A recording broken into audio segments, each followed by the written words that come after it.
ওরে বাবা, এটা আমারে বলছিল শাবনূর, যে নজরুল ভাই, আমার তো সবসময় ভাইকেই তো নজরুল ভাই, সে যে আমারে বলছিল বাবু ভাই, যে নজরুল ভাই এই ইন্ডাস্ট্রিতে শাবনূর ম্যাডাম বলছিল যে এই সাকিবের সামনে কেউ দাঁড়াইতে পারবে না, সে এত বড় শিল্পী হবে। আমি কি ফোন কি কয়, হ্যাঁ কয়, দেখেন আমার কথাটা, এটা শাবনূর ম্যাডাম নিজে বলছিল এবং আমার সাথে বলছে, এবং আমনে দরকার বলে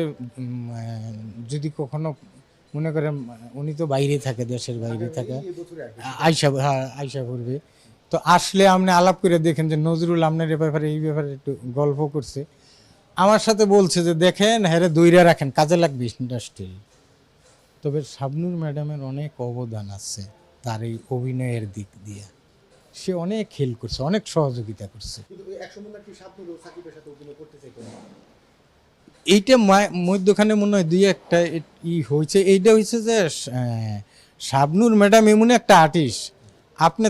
তার রেমুনেশন যেটা আছে পাঠাই দিবেন, আপনি যদি বলেন যে তার একটা কলা গাছের সাথে সে অভিনয় করবে, শাবনূর ম্যাডাম তাই করতো, কারণ নাই। সে তো সাকিব খানের তো সাপোর্টই দিয়ে গেছে, এটা আমি রাজসাক্ষী। সাপোর্ট দিত, অভিনয়ও সাপোর্ট দিত, সে ওই সেটের ভিতরে সে কিন্তু সিকোয়েন্স তো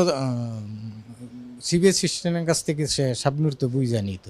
বুঝা নিলে হিরুর, আমার ইয়াতে হিরুর কি আছে, তখন হিরুরে কিন্তু সে আবার